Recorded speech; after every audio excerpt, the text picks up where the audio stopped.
Welcome to the Creativity Shell sewing tutorial. Today you will learn to make a cocoon and turn it into a beautiful butterfly.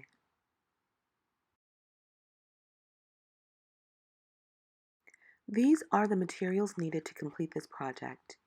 2 sets of butterfly wings labeled D and D1, 2 cocoons labeled C and C1, 2 upper pouch pieces labeled A and A1, and 2 lower pouch pieces labeled B and B1.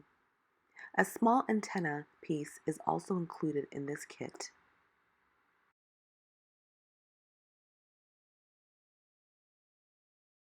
To begin, assemble your A and B pieces right sides to right sides and put them off to the side. Also move your C pieces, put them right sides to right sides and put them off to the side as well. We want to start with your wings, which are the D pieces.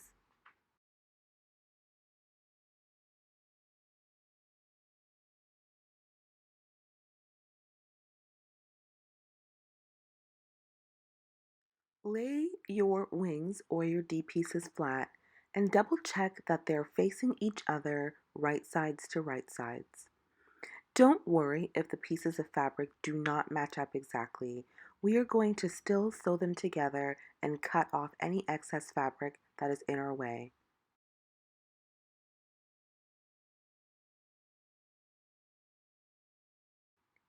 You will see some guidelines on your wing pieces.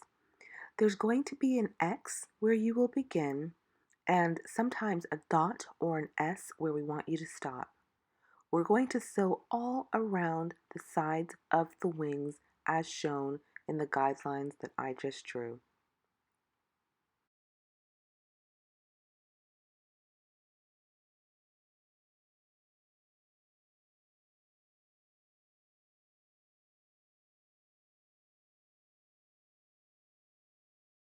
Please note, after the wings are sewn, we need to turn them over to the right side.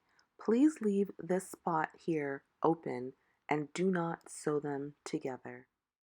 Once you get ready to sew, remember to start at the proper starting point, which is that letter X. Put your lever down and straighten out the fabric so that you're sewing in a straight direction at this point. Always remember to backstitch when you start sewing. When you get to the curves, this is quite a curvy project. Just gently turn the fabric around the curve and keep on sewing. You don't have to sew as fast as I am, but if you need help, just go nice and slow around that bend and try really hard to stay on your guideline. Remember, guidelines are our friends. Once you've reached your stopping point, go ahead and backstitch one more time. Lift your lever, turn the machine's hand wheel or the knob towards you, cut the threads from your fabric, and go ahead and do the exact same thing to your other pair of wings. Once both wings are sewn, we are going to go ahead and sew our A and A1 pieces together and our B and B1 pieces together. As you can see from my guidelines, we only need to sew across that flat seam on both pieces. You will start sewing at the X and work your way down to the other side where there should be a dot or an S on your pattern pieces. If you need to add a push pin to hold your fabrics together, go ahead and do that. It really helps to keep those pieces together when you are sewing.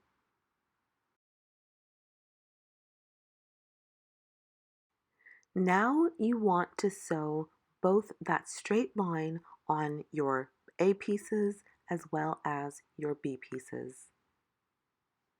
When you begin, don't forget to backstitch and also don't forget to have the fabric on the left side of the machine. This helps all that fabric not get bunched up in the middle center of the machine. When you're finished, also don't forget to backstitch.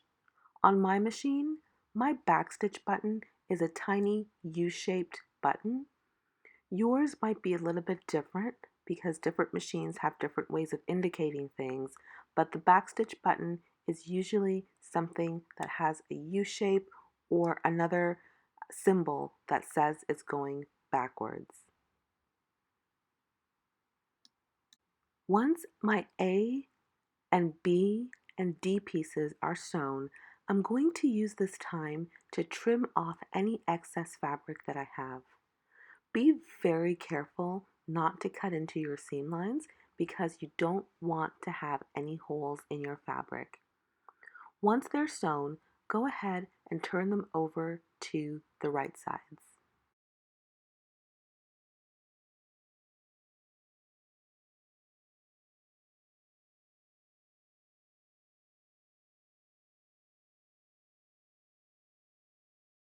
It's good to trim off excess fabric, but you can also use this time if you don't have a lot of excess fabric to just clip into your fabrics.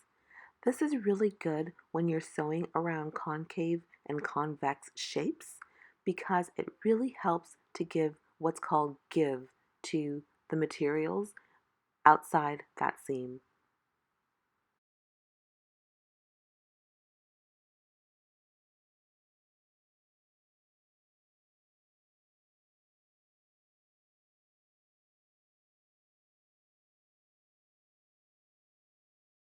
Once you're finished clipping your edges, please remember to turn all pieces over to the right side. In the event that you're turning your pieces over to the right side and you notice that there's a hole in any of the fabrics that you've sewn, do not just top stitch it at this point. Go back and turn the fabric back to the wrong side and bring it back to your sewing machine and sew over that hole and fix it.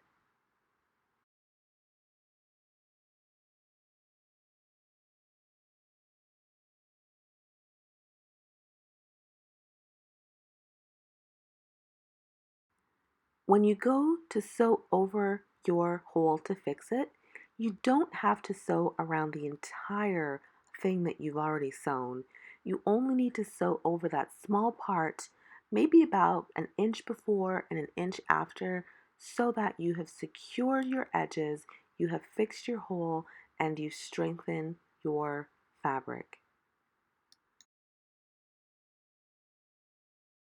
Now that you've fixed your hole, go back and just triple check that there are no holes in any of your pieces, except for the ones that you used, of course, to turn it over to the right side.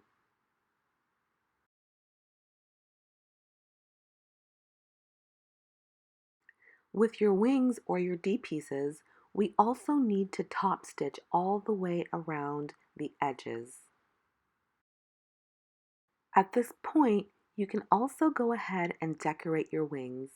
These two pieces are not included in your kit. I just cut them out of scrap fabric because I thought it would look really cool. Remember, you do not need to sew over that open area that you left open to turn it inside out. You only need to top stitch around the edges. And as you can see, I just changed my stitch from a straight stitch to a zigzag stitch.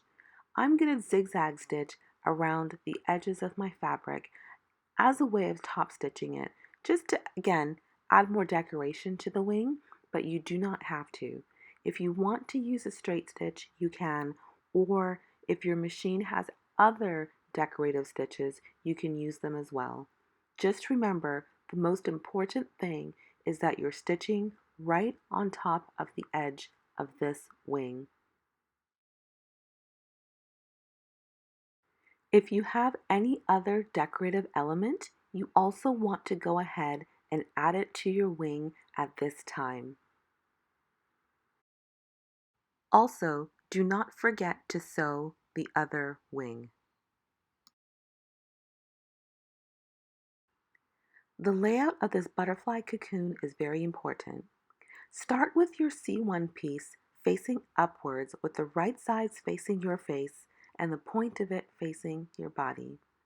Lay it down on a table and put the B1 piece facing it right sides to right sides. Those two fabrics on the C1 and the B1 piece should match each other. Go ahead and just hand press it down to flatten out the fabric. Now take the A1 piece. Again, the A1 piece should be matching the same fabric as the C1 piece, and also lay it down flat on top of the C1 piece like this. The flat side of the A1 and the A pieces should be the same as the flat side on the C1 piece. And remember, those two fabrics that are facing each other, right sides to right sides, should match, and the ones that you can see should not match. Now we need to add your butterfly wings. Go ahead and roll up the wings as you can see that I'm doing. You want to roll them towards the side of the open area that you use to turn them right sides to right sides. You also want that flat edge of that butterfly wing to match up with the flat edge of the A1 and B1 and C1 pieces as well.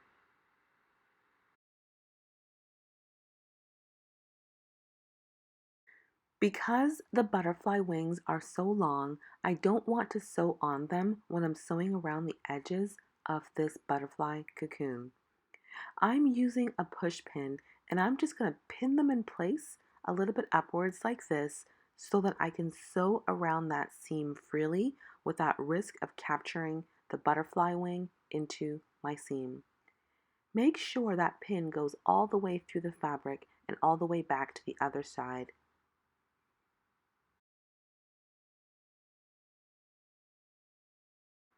Once all of your pieces are secured, go ahead and use your C piece and sandwich it on top of all of your fabrics. Make sure your edges line up with the top edge at the top that's flat and the pointed edge at the bottom facing your body.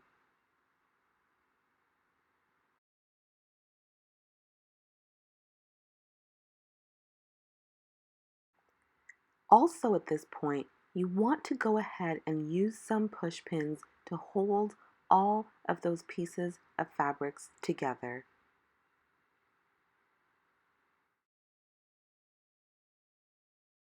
As you can see from my guidelines, this is the area of this butterfly cocoon where you will need to sew. Because you have so many pieces of fabric together, give yourself a very generous seam allowance.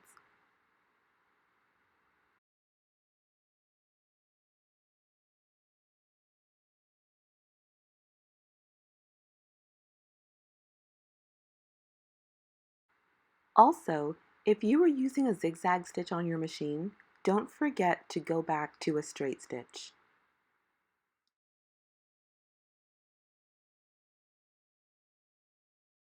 There are a lot of pieces of fabric that you are sewing right now. Sew very carefully around the edges and make sure that you've been capturing all the pieces together, like the A pieces, the wing pieces, which are D, and all of your C pieces and B pieces. Also, double check that when you're going around your corners, you do a really great pivot. You want to lift your lever, keep the needle in the fabric, turn the fabric a slight, not full 90 degrees, but turn it towards a counterclockwise direction and keep on sewing. This is going to be very important when you reach points like that pointed edge at the bottom, because once your project is finished, you want to have a really nice point on your butterfly cocoon.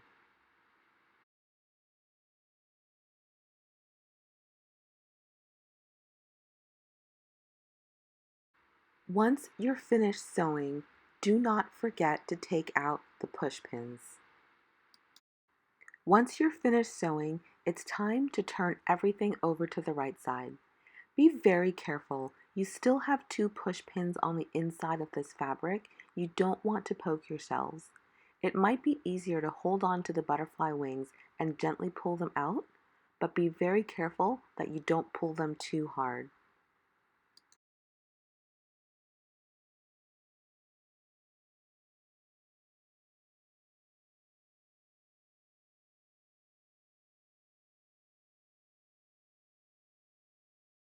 Now we are going to close up that top area that you used to turn the fabric to the right side. We're just going to top stitch it, and to do that, you're going to fold your fabric in about a half of an inch and add your antenna about another maybe finger width or about an inch down towards the middle. It is very important that the folded part of your antenna is right in the middle and that it's about an inch down from the top. We're going to sew right across the top edge at this point so we can go ahead and close it up. Remember to backstitch. Once you've top stitched across the top, now you want to add another line of stitching. This one has to be about an inch away from your original seam line or about 3/4 of an inch.